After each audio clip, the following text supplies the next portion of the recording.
It is exciting to be back, and so happy that Habi Dare decided to join us today.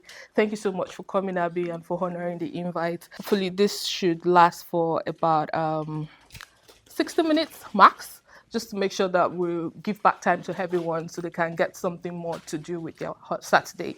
Um, and of course, there's a special interlude we're going to be having in between. I've got like a spoken word artist who is going to be performing midway through this. And I hope that everyone would be able to glean some lessons from the poem she's going to be sharing with us. But before we get started, I think it's worthwhile to just do a bit of intro, share a bit about our guest. I believe that she's one that does not need much introduction. The last time she was here, a lot probably must have happened in between. I think she was here April 2023. Yeah, for the girl with the louding voice. Now we're here to discuss Adunni again, but this time in And So I Roll, which is a new book, a sequel to The Girl with the Louding Voice. And I can't wait to begin to ask her quite a number of questions, but I'm just curious to know what has happened between the space of last year and now. I know she doesn't just go by the name Abidare only now. She is actually Dr. Abidare, which I think is very fascinating if I just say so myself. Congratulations. Thank you. Yeah. I'm very much interested in what actually happened. Last time we were here, we weren't expecting the sequel, were Yeah, we? neither was I. So you just brought that up on us, and I'm just curious to know. No, I think it's just, I guess it just had to happen. The times an author thinks that she's going on wonder. I certainly was thinking of writing something totally different. Okay. But this story sprung on me. I think there were a lot of things in the news at the time that, I mean, and even till today, we keep seeing things happening with girls and women across the world. Yeah. And it just felt like the right story to tell at the time. It came quicker than all the other projects I was trying to work on. Yeah. So Amazing. It's actually lovely to hear.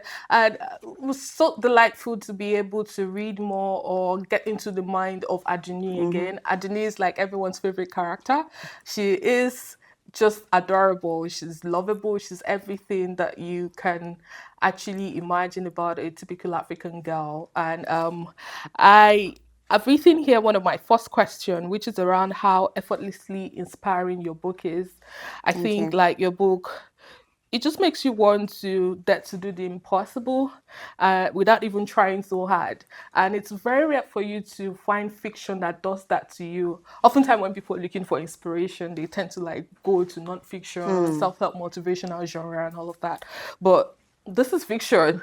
You're reading the story of a girl from a marginalized society and she's inspiring you to do the impossible, to take on the world. How do you manage to pull that off, and what really inspired that? I think I go in writing feeling like it's a calling. I know, I'm not here to preach or anything, but I feel like every book I write has to leave a lasting mark. And this is why I'm saying that I departed from the other projects I was working on. I'd actually gone quite far, written close to 100,000 words. It was, and I just felt like I wouldn't be able to defend. It just felt like fluff to me. And that's not me putting down books that are not, deep or whatever. I don't know what I'm going to write next, but I just felt like I really wanted to write a novel that would inspire me first to do more. I believe that we're all here to do more than occupy space. Of course. And so it was important for me to feel, just leave a mark. It's my own signature on the world, on the pages of the world. Yeah, and you're sure leaving a mark in the minds of every single reader. I was just trying to prep for this yesterday and went through Goodreads to check out the rating and Okay, the I haven't reviews even on looked that. at it. Oh my gosh. Oh my I God. hope it's good. It is amazing. Okay. Like you're still on a 4.4 star. Oh, really? And there are hundreds, if not thousands of reviews up I haven't there. looked at it. Yeah. I actually haven't. It's- I don't. yeah. I don't look at reviews. Oh, really? No, I don't. Good Okay, or bad, well, I don't do that. I think for every artist, it's always good for your mental health to like avoid, Yes. stuff like that. But Oh, thank you for for letting me know. and a reader, it's always worthwhile to, go check out what other people's thoughts are Yes. about a work, and maybe that can also help form your biases or impression about it as well. And this, I love the diversity of thoughts, of reviews, of what people are saying concerning the book on there. And it's interesting to know that the bulk of your fans, or the people that thoroughly enjoy reading about Adunni, are non-blacks. Mostly Europeans and people from different walks of life. And I'm like, beyond empathy and how you really want to move people through the many themes that you explore in the book, what sort of reaction as well were you looking forward to eliciting from your readers mostly? I think it was just that feeling of you can make a difference. It really is just that. It's you don't have to have any qualifications. You don't have to speak English. You don't have to believe in anything but in the good of others. And I feel like when you sort of look to the next person, you should always think, how can I make your day a little bit better? And it's sometimes it's as simple as just that. I want people to know that they can make a difference in somebody else's life. But obviously, Adunni does a lot more than that. Yeah. Because the themes that I talk about are themes that really matter to my heart as a mother and as a woman. And so it seems like a simple thing, but it's a lot more than that. Absolutely, yeah. And I don't know. Why Adunni? Why not maybe another kind of character that is fully developed, that isn't as flawed, that speaks better English, for example? Or Because the story started with Adunni. okay, And it wouldn't, and I mean, there are other girls in the book, as you know. There are other girls in the book that I give them a little bit of space on the real estate. But this really is Adunni's story.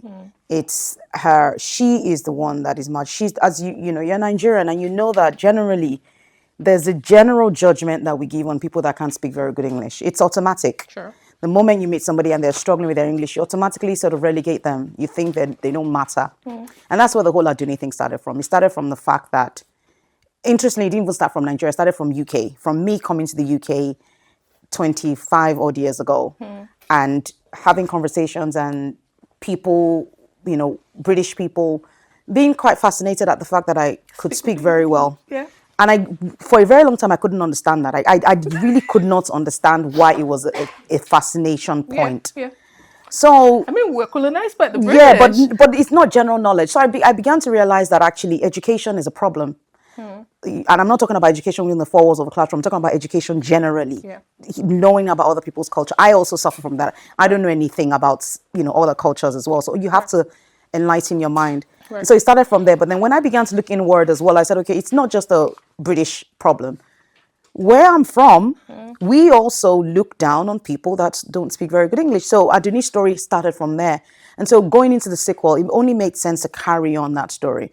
But like you said, because I felt that it wasn't just Adunni's story, so I brought in those other girls, the 5 other girls. Yeah. One of whom is very educated, Zainab. Yeah. Who, Love she's like against the stereotypical sort of Muslim, Northern Muslim. Yeah. She turns that on its head to show you that what you think is not exactly what it is. We might wear a scarf and have a completely different worldview to what you think. Just because I wear a scarf doesn't mean I believe in certain things. So it was really just that. Amazing. I managed to get like an advanced copy of Girl with the of And So I Roll, and I was just reading your thoughts about it. So this was actually Oh yeah, the attached letter. there. The Okay. letter. I thought that was a very meaningful and deeply personal touch to this. So thank you for sharing. And I read one of the interesting letters you got from a reader from. I think you mentioned how you were stopped by a man who wrote and asked if you had finally escaped the life of slavery and Yeah. servitude, and if there was a way you could find Big Madam and teach her a lesson. I got an email, yeah. Yeah, I can imagine countless of such reactions. A lot and of people think I'm feedback. Adunni. A lot. Wow. Yeah. Really? Yeah. A lot of people, especially when I'm on Zoom calls, you can see the faces change. Oh. So when, because when the Girl with Loud Voice came out, I hundreds of Zoom conversations. And each time I'll turn on my camera and start speaking, there's this shock that, how did she how come she speaks very and then they begin to realize actually it's really not my story. It has nothing to do with me. It's totally fictional, totally made up, but obviously drawn from facts. So yes, I did get that wonderful email from that man, and Interesting. it made me laugh. Yeah, tell us about other outlandish responses or No, but I've reactions you've gotten gotten really from lovely ones. people. I've gotten Yeah. a lot of inspiring ones. 2 days ago, I got somebody that is from Uganda, from extreme poverty, wants to be a neurosurgeon.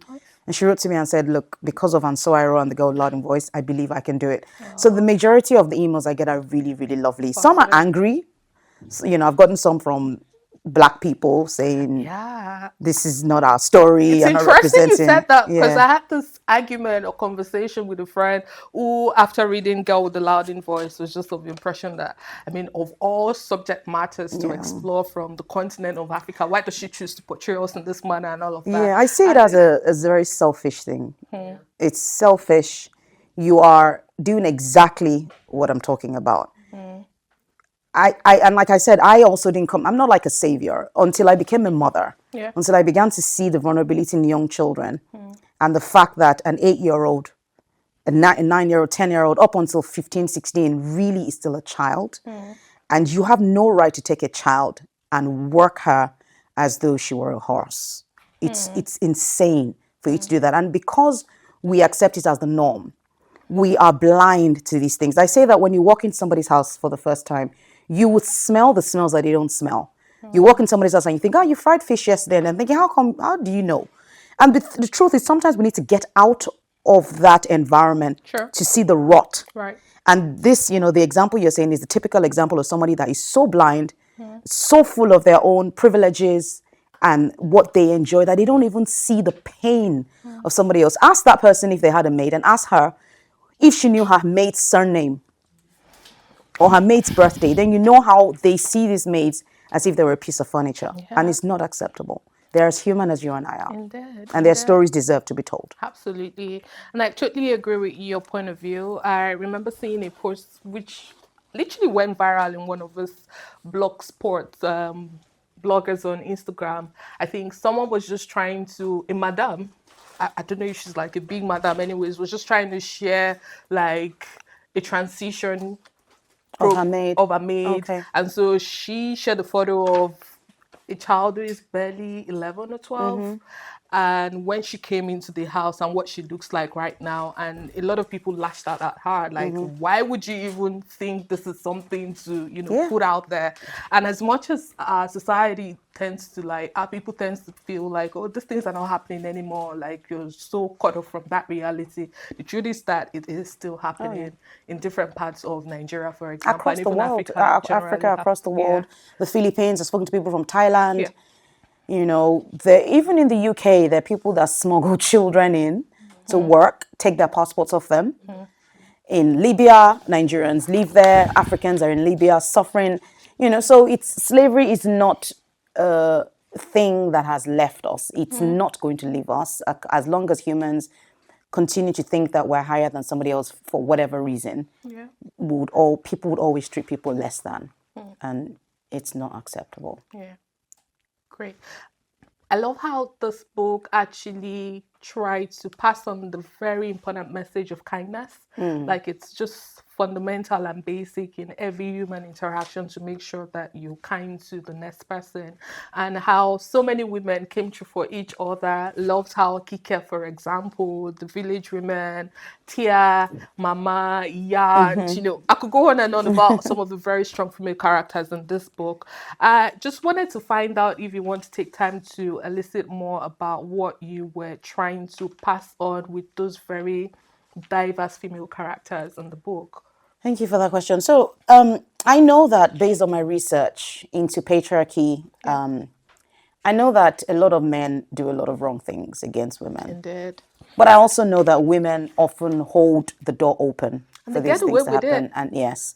So I always say that these things are not gender specific. They're not color specific. They're not religion. A bad person is a bad person. It's just as simple as that. And so this book was really to the women to say, look, you can stand in solidarity. You can lift each other up. It's something Adunni says, where Adunni says that even if the world is against us, why don't we women be the ladder? I was trying to talk about trying to reach the glass ceiling. Yeah. Even though Adunni was speaking, I was actually thinking about the corporate world where I've come from. Yeah. Yeah. And how Adunni said we can bend each other's backs and actually be the ladder for somebody else to climb. Amazing. And what I'm trying to say is, look, more female mentorship, more women, Black women in the corporate world lifting the younger ones up, the ones that have just come into the field. Same thing in the rural villages. Women are the ones that perform some of these rites and rituals on some of these girls, and it shouldn't be so. Yeah. Sometimes women are the ones that take their daughters and say, go get married. Yeah. While being in a bad marriage themselves. So it's insane. It's really insane, but it's what it is. And so this book is just it's my own way of roaring and saying, look, listen, you need to really think hard about what you're doing, about what you're passing on to the next generation. Yeah. And don't think they don't see you. Yeah. They see you, and it's not everyone that's like Adunni. Adunni is outspoken, but there's some of the girls in the villages that are not like Adunni, and they want to be like their mothers. Yeah. Adunni's best friend Anytime is an example, who is panicking that she's not married at 15. Ridiculous. Yeah, but I had an Instagram live 2 days ago also with this woman who owns a free school in an area called Makoko in Lagos. Yeah. Extreme poverty. And I asked her a question. I'm going to repeat that live because it was so inspiring. I asked her a question. I said, what's life like for the girls in your slum? This is 2024. And she says, oh, Abby, the girls in my slum, they get married. From the moment they're born, they're married. This is 2024. This is 15 minutes from Ikoyi. I mean, I grew up in Lagos. This is 15 minutes from Ikoyi. So it annoys me when people say to me, why are you writing about these things? I actually get quite upset because we're not listening. Because we're not there. It's basically a climb down from the most wealthy area in Africa. Yeah. And you're in Makoko, and there are girls being born and being married. I went there myself. I went to Makoko in May, and I met a young girl. She was about 13, but she was in primary 2 in school. And the classroom was about this size, and there were 203 children in that classroom. So, yes, it's heavy, it's hard to write, but it is what it is. And if somebody doesn't speak about it, then it's going to carry on. So yes, it still happens. Young girls still get married. Women. Oh, sorry, I was talking about the ladies. So she said to me that their mothers are the ones that they actually say a new girl has been born into this family. So tell the other communities. So there's over 700,000 people live in Makoko community. And so the mother would spread the news around that they have a beautiful daughter. Anyone that is interested, start bidding right now. Just at the point when she's born. The child is born. Wow. And so the child is brought up to know a husband. And so when this woman who is a teacher goes around to say, I have a free school, the mothers are like, no, there's a man that's going to marry her. So she has to fight to get them into the schools. I mean, I don't know what to say, because I mean, I feel like we need to do better. And even for someone who supposedly lives the last chunk of a life in the same Lagos that you're talking about. And it's interesting because the governments, people, not-profit organizations are trying so hard to do a lot of things to change the trajectory of places like Makoko, for example. And it still feels as if they haven't even scratched the surface if there's still stories like this. And I don't know where the change can begin to start from. But I think the change is I think it's a multi-pronged approach, but I think from inside the communities, and this is why I wrote about Adunni's community. This Adunni story is not the Nigerian story. I want people to understand that. Ikati is a community. That is why you have Tia as a character to sort of balance that. Yeah. To let people know that people that, we're not all like this. Yeah. We all, it's hard when you're writing, but the truth is there are communities like Adunni's community across the world, within Nigeria, northern Nigeria, all over the place. But there's so much power. In my research, I realized that a lot of the change really happens when somebody like Adunni steps away from the community and goes back and says, I'm from here. Yeah. I understand, but we can do better. And so the change can come from, like the teacher I'm talking about, she is from Makoko community. She started a free school. Yeah. She grew up there, but she doesn't like talking about it. So I've noticed that. So I don't like to really dwell on that. But she grew up there. Yeah. she left, went to study, and then went back and started a free school. And so because of that, the people trust her to put their children in her hands, versus me, who's come from the UK and I'm going with my mobile phone and they're going to think, you, who do you think you are? So really, we need to empower the communities and people that want a change. We need to empower them to be able to make that change. Yeah. Thank you for mentioning that. I think that change that we really want is closer than we think. I know there are so many other non-profit like Slum to School that have been at it for years, and they've been producing, people that are, their life has drastically turned around from that particular community. But how they're managing to give back or make sure that those people's story are serving as a testimonial or a source of inspiration for all the other kids. It's not what I'm not too sure of. It even baffles me that some of these gaps need to be filled by, smaller institutions like non-profit. What is the government doing about some of these things? And I don't know where to even begin that from. It's just Because it seemed like one rabbit hole or one conversation that if you start now, you're probably not going to get to the end of it. So yeah, let's just move on. I'm going to talk a bit about women. Yes. And I loved how you talked about how, we women can actually advocate for each other and, help raise each other up and, hold the door for another woman to walk in, even in spite of whatever you're going through. And I found out that lately there's this trend where, older Black women are even in quotes being the enemy or the stumbling block, right? For many of them, especially in developed countries like this, they feel that it is their role sometimes to make another female, another Black girl to, work twice as hard or go through the same set of challenges that they did rather than making it a smooth sail for her. And I don't know if you've experienced that.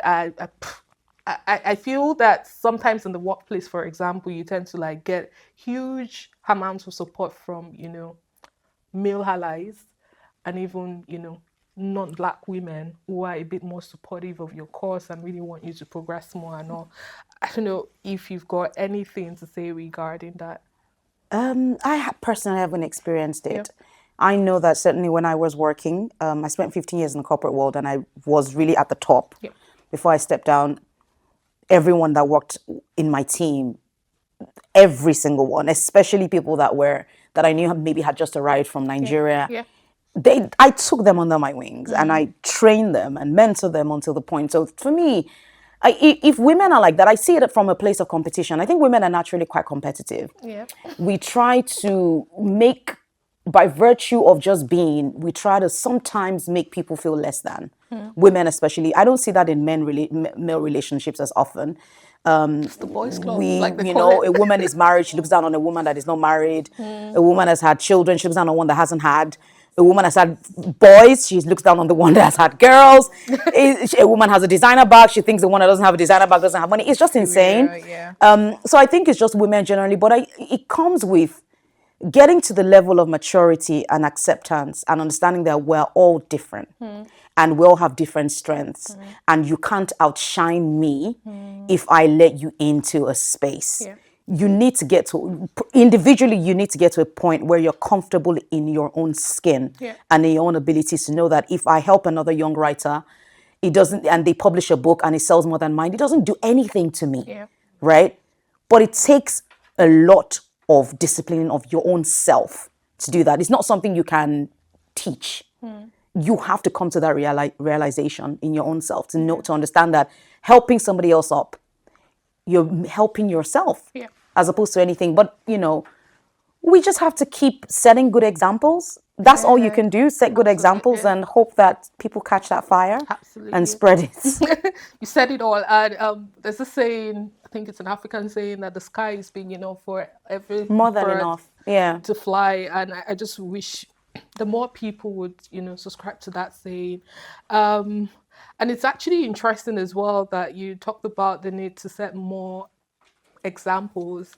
I mean, for me, whenever I experience that in the workplace, for example, I'm quick to use that as a template or a scenario to draw from and understand that that's not the kind of woman I want to become. And it just teaches me a lesson that I should be the exact opposite of that. Be that girl Absolutely. that wants to, pave way for another person to Absolutely. thrive and all of that. Maya Angelou said something that people would never forget how you made them feel. Absolutely. And I personally have this, it's like a personal belief system. If I don't leave you a better person than I met you, then I failed. And me leaving you doesn't mean I have to transform your life tragedy. It might just be a smile. Yeah. It might just be you look amazing today. Yeah. That's enough for me to feel like I've made a positive difference in your life. That's just the way I live my life. That's the way I want to always live my life. So if everybody sort of adopted something like that, knowing that a better place.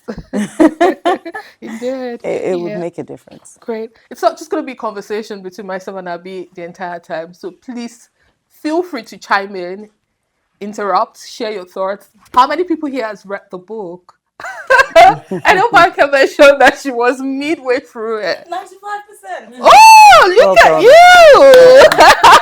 you! Thank you. Great. Who else has read And So I Roll? I'm halfway now. Amazing. But I've read The Girl with the Loud Voice. Fantastic. Who else? I read the first one. Okay. I started the second one. Great. I really want to ask a question about Adunni. I thought I loved her in the first book, but I love her more in the second. Yeah. Great. I'm glad. How do you keep it consistent in her English? It got better over time, but I have fun with Adunni. Oh, Because, I write really heavy themes. Yeah. And sometimes, when I was researching this, I cried a lot. I cried. Yeah. I cried a lot recently because I have to listen to real stories. Yeah. And I also have the burden of making sure that my books are not graphic. That's just me. Personally, I don't want it to be graphic, but I want it to be heavy. Heavy enough for you to think about it, but not graphic enough for you to be repulsed by it. And that's hard.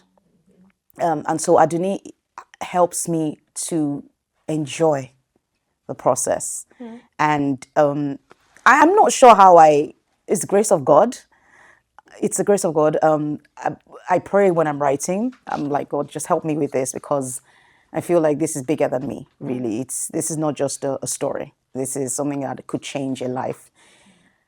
But yeah, she, if I'm writing Adunni and I'm not laughing, then I put it down. I stop. Because I know that that's not Adunni. She's just a very silly girl. And the thread went on. Even the things that I thought Adunni would react this way. She's just happy-go-lucky. Yeah, there are people like that. There are people like that who have just chosen to live their lives regardless of what life throws at you. And that sense of humor. Gosh. Even in tough times. Yeah. I love her spirit, and it's just something it just does to you as a reader. It just rubs off and helps you change your perspective, even in the most difficult situations at all. I found myself sometimes saying, what would Adunni do? Like, don't take life seriously. Really, you shouldn't. You shouldn't. I was saying something to my brother was going through a really tough time. And I said to him, I said, you know what Adunni will say right now? He said, tell me. So I told him, I said, look, she's going to tell you that by this time next week, what you're feeling right now would really not matter. Honestly, think about a point where you have been the most upset. You think it's all over. Fast forward 10, 15 minutes, a day later, you're not going to feel the same way. So why are you so bothered?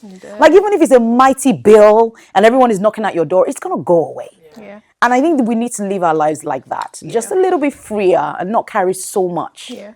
What you worried about 2 years ago, I bet you then it's so insignificant. It's nothing. Indeed. So so Adunni is that template for me of, Amazing. chill. Life is really not that And hard. and thank you so much for sharing her with the world. There's something that I always look forward to at the end of every chapter, which is always like the very important small book of life, little wisdom. Oh my God, how did you come up with that? Like, I saw that you actually produced that separately into like a booklet. Yeah, no, it was my publishers that did that. Oh, yeah, bless them. they did that. They gave it to the influencers in the US. Oh, beautiful. I didn't even get one. Can you imagine? I didn't even get a copy. They couldn't even send it. I created and they couldn't have the courtesy to send it to me. So we have to take this up. Oh, yes. So, but you remember the girl with the louding voice had the book of Nigerian facts? Yeah, that's what I was just going to say, that's a recurring. Yeah, so I just felt, look, Adunni has to give you guys a little gift. Yes. It was just a little gift of, And what else do you come up with? A girl like that who is so inspirational, and even the title of the book is such an Adunni title. Yeah. She really thinks she's quite wise. Yeah, Just yeah. she's just In her 14. own way, yeah. Amazing. I would really love for us to read like an excerpt from the book now, if you don't mind. Do you Sure. have a particular one in mind? Yeah, I'll read where I've been reading over the last few. I've been touring the book, so Okay. I'm finally getting used to. The first time I had an event, I had completely forgotten the book. and it was at the BBC. So they said, Abby, do you want to read? I said, read what? I don't remember anything.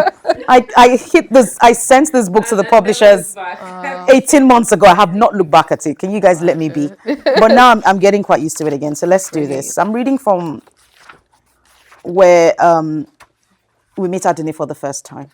Okay. What page is that? I will find it. Okay.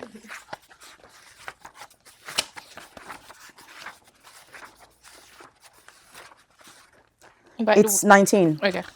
It might be different in yours. Oh, yeah. So There you it's the first chapter where Adunni comes in. Yeah. The time is exactly 10 minutes to 12 in the midnight, and I cannot sleep. I am lying down in Miss Tia's chewing gum smelling guest room on a bed with a soft breast mattress and wearing my school uniform on my body, and my school shoe on my feet, and my school cap on my head. And I don't know of anybody who ever been able to sleep comfortable like that. But I'm not just anybody. I am Adunni, a person important enough, and tomorrow I will go to school.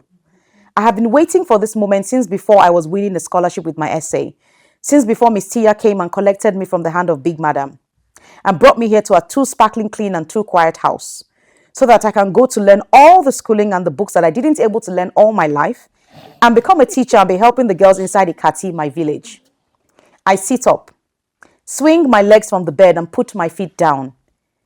The silver shining buckle on my brand new shoes makes a jing noise, like a tiny bell ringing. I stamp my feet again just to hear it, jing, before I stand and go to the window. Outside, the night is yawning, stretching itself to sleep, dripping moonlight from its tongue. Soon, it will empty itself of darkness, and the sun will climb up on top of it and wave us all good morning from the balcony of the sky, and the tomorrow I have been waiting for since I was around 5 years of age, since before my mama was dead, since before I was working housemaid for Big Madam in this Lagos, who is having a brain sickness because of how she was always flogging me for no reason. That tomorrow will come. It is very nearly here. Oh. So good. Oh, can't get enough of Adunni, trust me. And there's just something about the way she expresses herself, the naivety or the sheer innocence of it. I think there's something so endearing about it. And there was a point where I'm like, oh my God, by the time I'm done with this book, what would become of my repertoire or like my English? A lot of people say that. I hope I don't go on sounding like this at my workplace and everyone start wondering like, what did you just say? I know, but anyways, thank you so much for reading that. I wanted to find out how you managed to sustain Adunni's voice and that particular positive outlook. I know it's definitely intentional, right? It's one of those key things we're trying to spread through the book. But in terms of actually navigating that as a writer, like, are there moments when you just find yourself outside of that scope where you're sounding or writing English in this manner and you just have to like, oh my God, no, a 14-year-old can't sound this way. Yeah. How do you manage to come in and out of it? It's hard. It was even harder here because I'm writing in Tia and Adunni's voice and even other girls. And it was with the girl with the louding voice. Once I was in the zone, I didn't come out of that zone. It was just, I didn't read anything else. I hardly watched the news. I literally was just in Adunni's voice, and I did that for 6 months or so, 6 to 8 months of first draft before I came out to breathe, essentially. But with this one, I had Tia and Adunni's voice, and many times I would, not even just me, my agent, my publishers would catch me, Adunni bleeding into Tia's voice, and Tia bleeding into Adunni's voice. So it was a lot of line by line, just checking to make sure. And the same thing with when she sounded like Tia. Or when, it was, is this Tia, is this what Tia should be saying was, and because it's very hard. It's like you are having multiple personality disorder Bipolar. as an author, because you have to, and because their worldviews are they have similar things in common, but Tia is so different. Like she thinks she can save the world with Google Maps, and a pair of jeans. And Adunni is like, this is our real life. This is real deal. And so trying to write both at the same time wasn't the easiest thing. It took a lot of back and forth. And because I couldn't just write Adunni's story and then write Tia's story, I had to do one chapter. So today will be Tia, or this week will be Tia, next week will be Adunni. And that's how I did it. I sort of alternated between them. And it was hard to retain her voice throughout. But the beautiful thing about Adunni's voice is once I get past the 7th or 8th sentence, something in my brain just click. And I hear that with readers a lot. I cannot tell you how many readers. I've met thousands, and they all say the same thing. Once we get past the sort of 5th or 6th sentence, their brain just sort of switches on, and they're like, I get exactly what she's saying. It's the same thing with the writing. Once I get past this, I struggle in the first introduction into the chapter. But after a while, I just don't stop typing. Versus Tia, many times I would stop typing and think, okay, what next? With Adunni, it was just free. It was just flowing. It wasn't just Tia and Adunni's voice, though. There was Zainab. There were many other. That's what I'm saying. You did with Zainab. She was just a typical Gen Z. With, she was TikTok vibe, and I'm like, there's no way she says one single sentence or phrase without having like. And I'm like, what is this? And because it was 2015, so I was trying to not make it this Gen Z. It was like I had to start going back. I was like, what did we used to say in 24? Okay, we said on fleek. So I put on fleek back. On fleek doesn't exist anymore. No. And also it was just, and those are the things, your brain really is working over time as a writer. And many people don't realize just how much work actually goes into creating a book. It's incredible. And that's why I never have a bad thing to say about any author's book, ever. Because I know that no author with their right senses goes in writing a bad book. You might not get what they're trying to write, or they might not be there yet with their writing, but give them the credit because it's incredible work. I mean, the style, the whole thing you did with Adunni reminds me of what happens in The Beast of No Nation by Uzodinma Uyala. I know there was this particular phrase that I am not understanding. I think that became a theme in Nigeria and all of that. I cannot be able to. I am not understanding, and people use that phrase a lot and everything. I'm just like wondering, like, the entire process of mapping out, this book. I know there are probably a few aspiring writers in here, and I'm asking this question because of them. I have a friend who's actually a writer and is here. I'm just wondering what the writing process was like for you, especially with the many characters, the 5 girls that you introduced. Was it like at the start of the process with the blank sheet in front of you? Did you have to map out different characters, or some of those characters that you eventually introduced came about when you started writing the book itself, or you had a map and then just started slotting it in? I think it's a bit of both. I never go into a project without mapping anything out. I've tried it more than a few times, actually, 2-3 times, and I've been burnt. And I have over 400,000 words to show for it in a folder. That's a lot. Yeah. So you need to think about it for a second. About 4 books also to show for that error of judgment. I personally would advocate for any new writer to really have an understanding of where your end is. So have the end scene. What do you have at the end? The scene at the end of my book was always the scene at the end of the book. It was going to end that way. And then have a beginning scene and then fill it out. Now, some of the characters will spring up on you as you write them. But I knew that I wanted to tell the story of 6 girls. I knew because I had done my research, and I felt like with The Girl with the Louding Voice, same thing with this one. I felt like I wasn't going to write anything else after this in terms of Adunni's story. So I always go in feeling like this is the final thing Adunni has to say. Are you sure? I don't know. I don't know. Last time we had this conversation. I know. So that's what I'm saying. I go in feeling that way, but then who knows?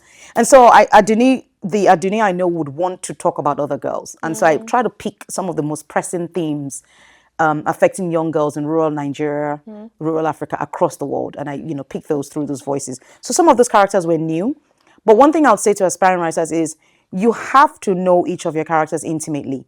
Even if they're spending 5 seconds on the page, you need to understand what they want, what they're doing there, what their goal is, and what they sound like. Now, people don't really take a lot of, many writers don't understand how important it is for your character's voice to shine through. This is not a movie where you can still make sense of it without hearing in your mind. So you need to, the way the character speaks is it's everything and what they do. And so that's why you see that the 6 girls, they all have a different way of speaking. Even Labake, I think there's a part where I try to show you that every time she speaks English, there's a full stop. So she says my, and then she pauses, name it, because she's picking the English. And that's Labake. Same thing with Kiki. Every one of them, I try to make them sound different. Even Iya.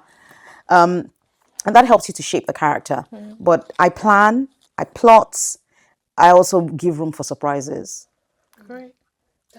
That's hybrid.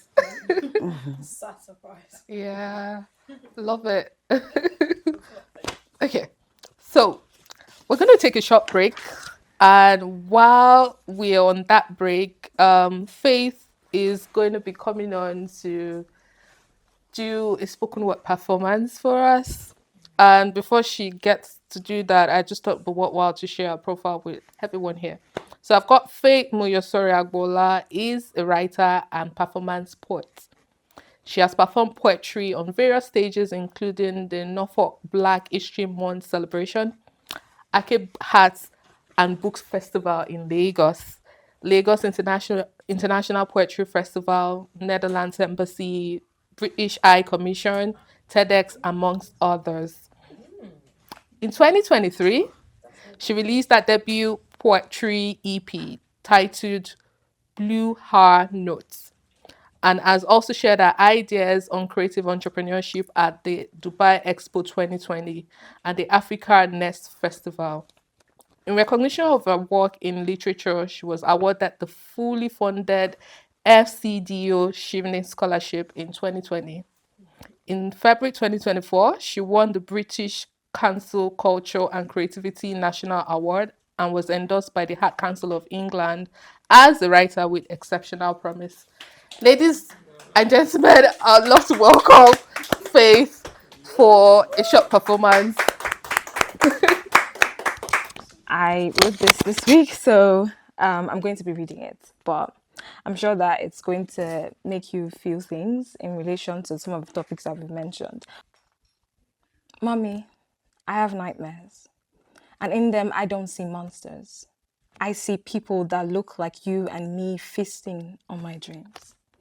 Daddy, I am 13 now, and reality feels no different.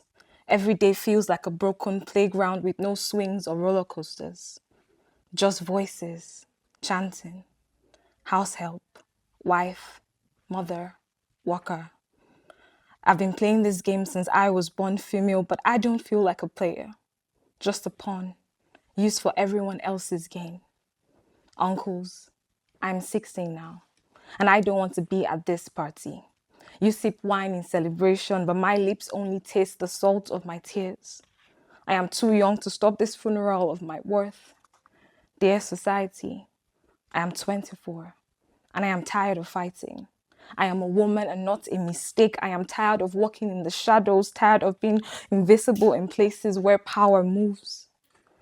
I dream of changing the world, but every hall of fame, every boardroom feels like staring into a mirror cracked with absence. I struggle to see reflections of people that look like me. Every year we scream, girl child, girl child.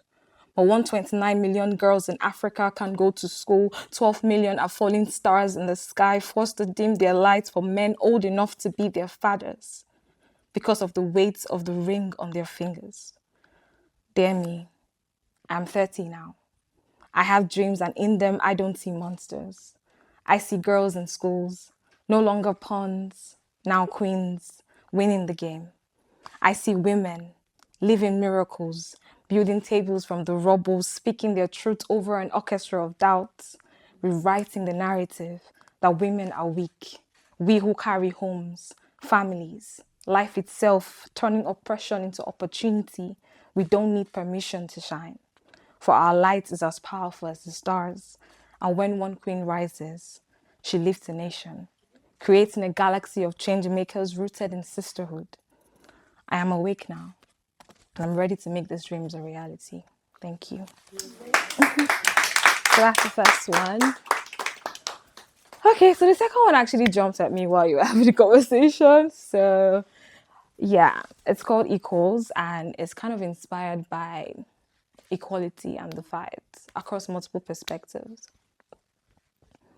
I stand on this stage for everyone who has to work twice as hard to be seen, heard, understood, or valued just because you are different. Today, I, Faith, a neurodivergent Black African woman, speaks for people like me. People constantly trying to walk on water in a world that refuses to acknowledge that we don't have boats or life jackets. Yet we must not drown. We're expected to reach the same destination as everyone else despite being dragged to the ocean floor of society due to discrimination. I speak for Tunde, 36, unemployed, got the highest scores in an aptitude test but one glance at his wheelchair, and his ability to cater to his responsibilities have been snatched away because of his physical disabilities. He is tired of looking at marketing materials about diversity that only includes him in the visuals but not in the company. I speak for Alima, 14, crashed mid-flight to Purpose. The black box says a woman can't. Her interest in designing machines have been remolded into designing recipes. She wishes she was like Chika, 21, a startup founder. Only Chika has to sit through meetings upon meetings trying to convince the men in the room that she is the CEO of her own company. If she hears one more, tell your Oga to talk to me, she may lose it. And sometimes she does lose it. That one outburst has made a headline. Women shouldn't be leaders. They are erratic. Excuse me, please. That emotion you see is a cry for help. Women begging to be saved from the weight of their collapsing careers while the men around them only want to help them out of the rubble if their loins are used as ladders. I speak for the people who don't get free passes in life because of their looks. People who have to be funny, loud, intelligent, or rich to avoid being ignored. Isn't it funny how a person is always not that bad when they're 6 feet tall or light-skinned, excused when they're six packs or hourglass is popping?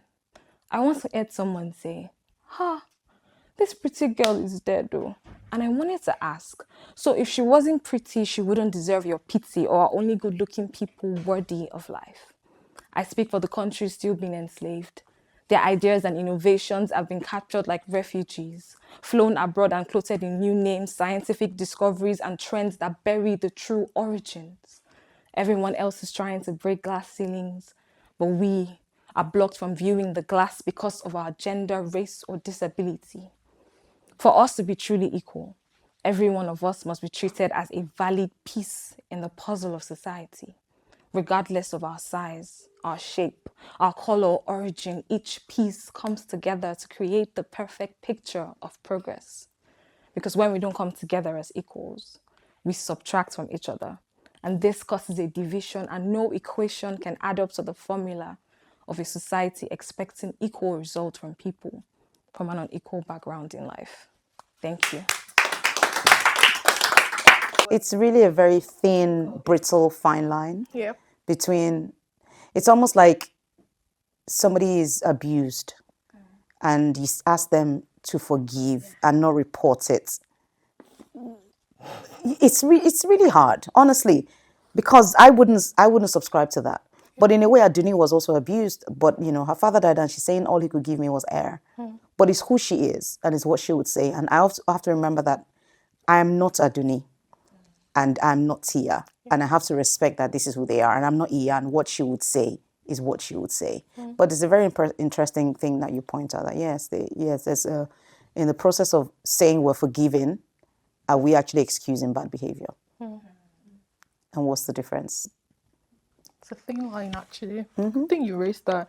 And I was just going to add, just to all of the points that we've made around forgiveness, the fact that some of us, healing process does not just happen naturally for many of us, and so it's pretty very important to seek help. And that help might come in form of just speaking to a therapist, and someone who helps you walk through the process, the thoughts, and so that way you get to deal with some of this trauma and become a better version of yourself eventually. Because I mean, I think it was this event that we went to recently, also about a book where I was talking about how, before now, we didn't have that luxury of being able to name certain things that we feel.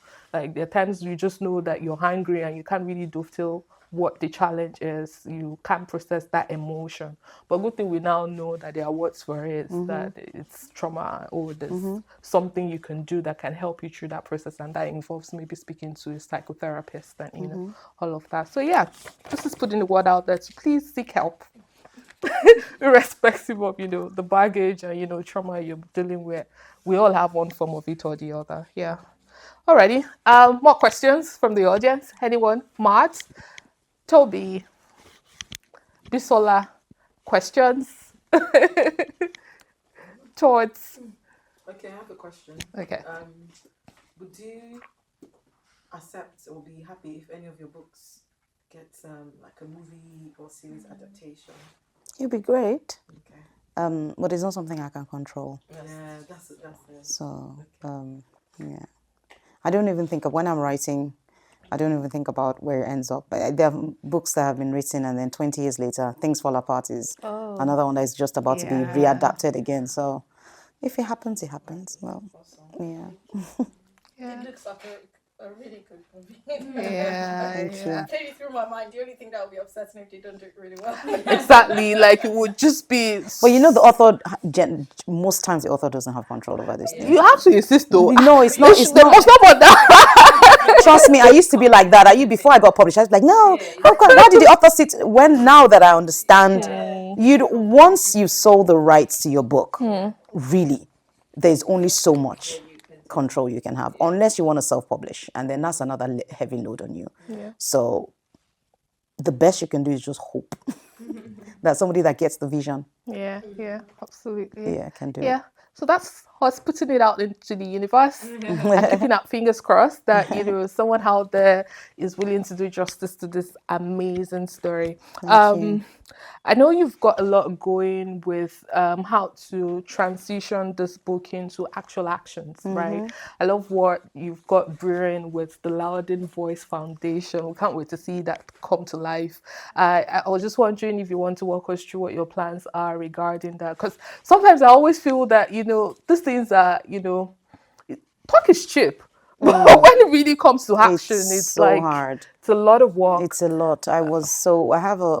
I've set up a charity in Nigeria, and my vision is massive. So, but I'm starting small. What I want to do is, it's a lot.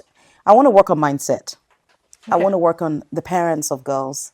So I was in Lagos in May, and I went to, the way I see our foundation working is partnering with other NGOs, because I'm not on ground. I'm not in Nigeria. So one of the things I went to do in Nigeria was actually to filter the NGOs that I want to work with. Find one or two solid ones that I know that would not get into things that would spoil my reputation and my name and our foundation, and see if we can partner with them. And so this NGO that, maybe I'll say they selected me, long before I thought of writing of the foundation, the owner of the NGO is called Ovie Brume Foundation. There's a family that has extreme wealth. They have a lot of money. The kind of money that I'm talking billions, this family. They set up a foundation in honor of they lost a son many years ago. If you Google them, it's all over the internet, the Ovie Brume Foundation. They lost a son. Now, the sister of the boy that passed, she has, they have an outfit in Surrey Library in Lagos where they pay for girls' education for children, boys and girls. But it's focused a bit on girls sometimes. And they also have a space where the girls can come and use the computer, play piano, extracurricular activities, amazing stuff. In Surrey Library. They have a permanent place there, really lovely place. And so she said, somebody gave her the girl with the Loudon voice to read. And she said she was reading the book. And as she was reading the book, she got a phone call. This was in 2021. And she got a phone call that a 14 or 15-year-old girl that she feeds was about to go get married. So the person that gave her the book, so she said that it was one of those books that when she got it, she was thinking, okay, what's this about? Let me just start reading. So she said she put my book down and went to intervene. So the girl her uncle was taken out of school and they had found her husband and she was going to get married. This was 2021. So she immediately emailed me. That's what I'm saying, that it's like, everything just worked together. Kismet. So she emailed me and said, you won't believe this. So I got onto a Zoom call and I had a meeting with the children. They asked me so many questions. There were about 100 or so of them. It was just the most amazing thing. And so I said I was going to visit them in Nigeria. So when I got there, they acted out the girl with the louding voice. There was not one dry eye in the audience. I'm talking, everybody was crying. And the reason why everybody was crying is because we know that these are girls that actually know the pain of Adunni. So they had this one copy and they all read it. And the owner of the foundation said to me that they had to actually get therapists in to walk through some of the pain. And so the things that many of these girls had carried that they wouldn't tell them, they just come in and play the piano. You wouldn't know. And some of them are going through hell at home. And so what I did was I went to Nigeria to just reestablish that partnership. So what we're trying to do is girls like that. I personally taught them storytelling. So I met so many amazing. I have some of their books with me. I met a girl that has written 10 books. She's just 13. Whoa. 10 books. Just think about that. I mean, they're not fully fledged 100,000 word books.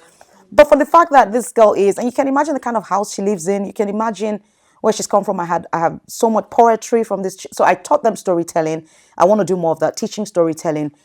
Trying to convince their parents, let them stay in school. Yeah. And that requires a lot of bargaining, a lot of, okay, how much if this girl was going to be a housemaid, how much do you want to earn from her being a maid? Can we find a way to provide you that money? So it's just, so there's a lot of mindset shift. And then, obviously we want to try and do apprenticeships and trainings for women as well. So try and partner with companies to just say, look, put them into hairdressing, cloth making and all of that. So it's a lot, but we're starting, like I said, we're starting small. We're starting with the established NGOs and saying, okay, how many of them want to be writers? Let me even start with that.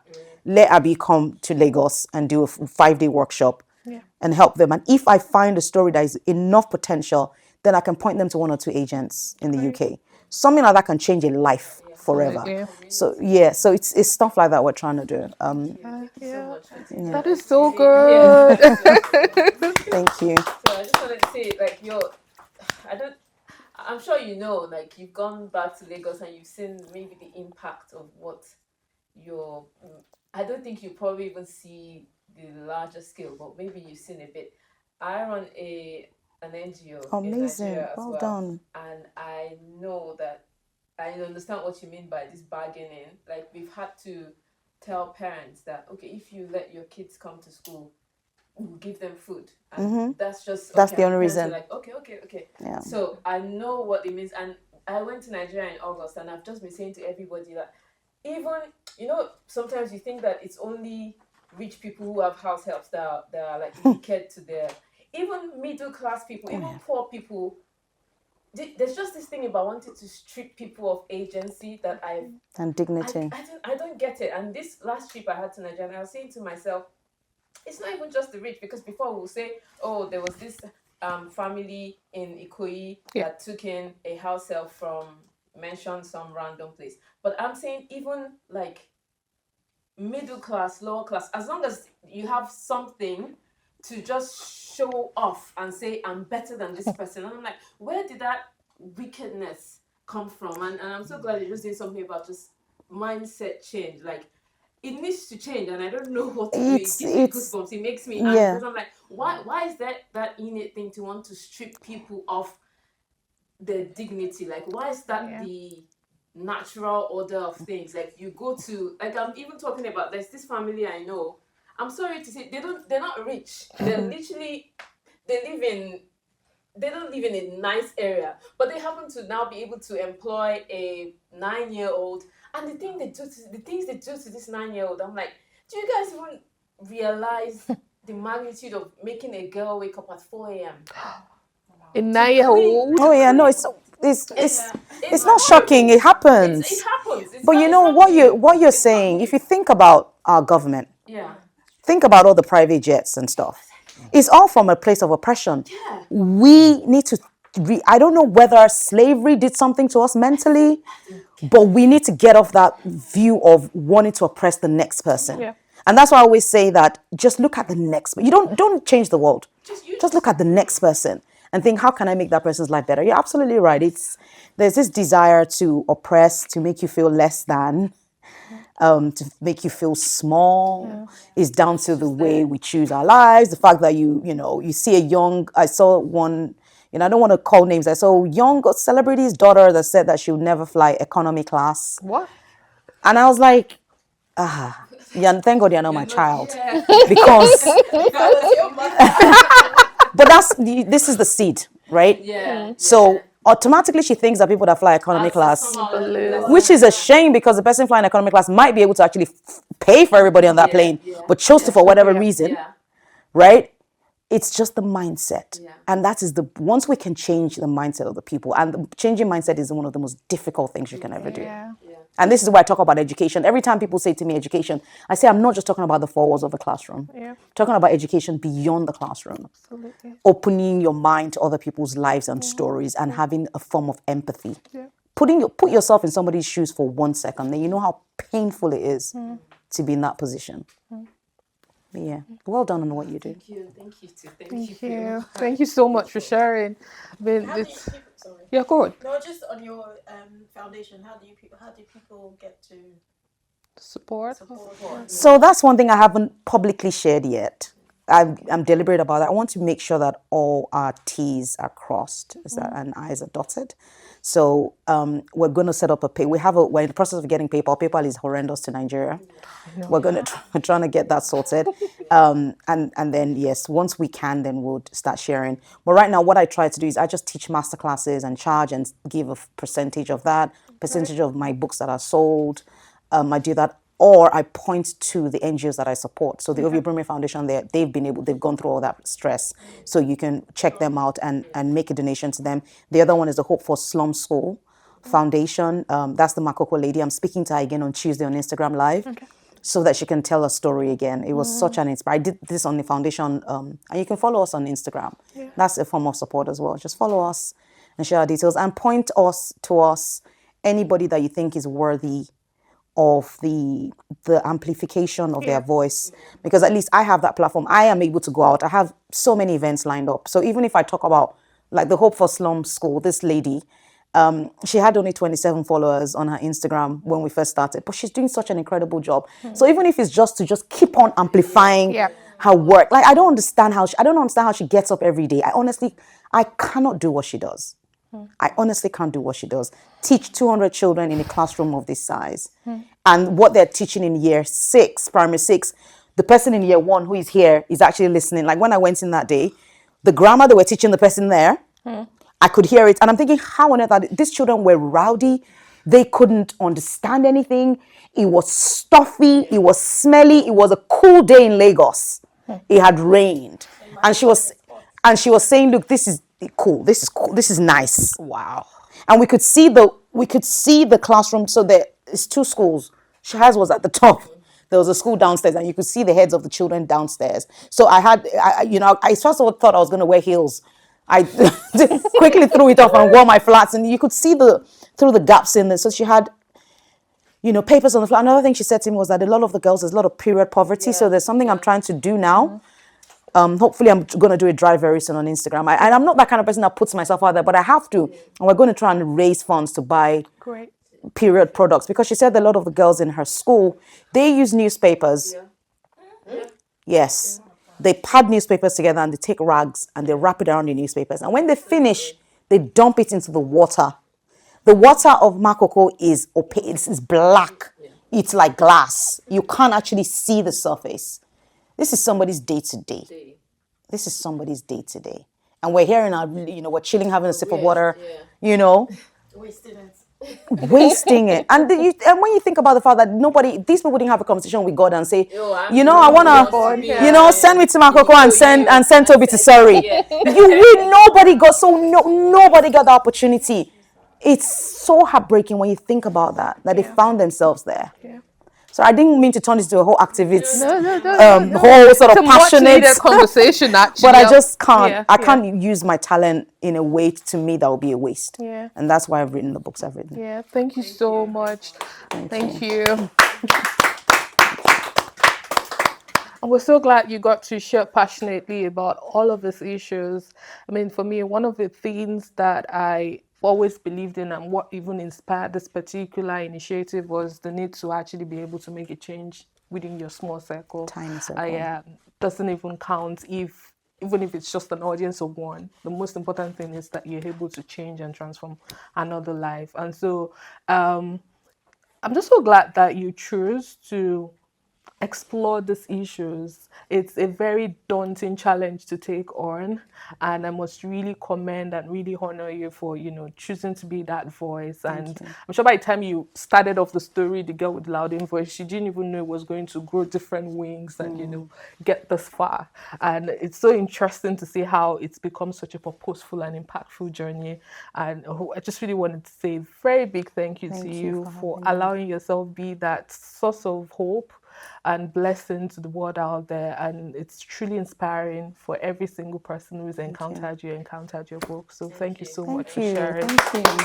Sorry, totally random, but I remember I joined one of your Zoom in 2020, literally when the world just went into lockdown. So I just wanted to tell you that I remember that this show you were talking about a shock that people say, oh, she can actually speak. Yeah. I was on one of those Zoom Oh, calls. were you? I saw people like React. I think I did see it. So I'm like, Was it like a company one? Was it like a travel remember. company? I don't remember, but I just know it was 2020. It was there was nothing to do. So every time I say, join live to that house, I would join. Something I joined every. There's always a lot of remember what specific one, but I know it was a Zoom call, and like people were popping lots of like. Oh. Yeah. We get that a lot. I mean, I don't even bat an eye these days whenever I get that. Yeah. And in fact, These days. Yeah. yes, now. Okay, so backstory. Yeah, I'm in the communication space. That's what I do for my 9 to 5. And sometimes it always feels like I'm a misfit in there. Like English is not my first language, right? But I mean, there are days where I'm the only black girl on my team, and everyone just looks at you like, are you sure? What are you even doing here? And all of that. But yeah, it is what it is. And I'm really glad that we've managed to make the most of this last few minutes together. I hope everyone leaves super inspired to be the change that they want. Yeah, Banker. I just want to read one of my favorite quotes. Oh, yeah, go for it. Okay, Thank you. Let me find it. Sure. It is, okay, on choice. Okay. God gives all of us the freedom to choose our choice. We can choose to be happy or choose to be kind, or to smile or to give, or to be at peace or to dance. I say always choose a good choice, but first choose common sense. That is so good. Absolutely. I thought that was really good. Yeah, choose common sense. Really lovely. Yeah. Adunni's tired of all the stupid people around her. She's like, for We goodness love her. sake, She's think. like, you don't have to be educated. Yeah, come on. Yeah. Thank you for that. Yeah, we love her. We've got copies of And So I Roll available for sale. There's a POS as well, so you can easily make payment. Do grab one.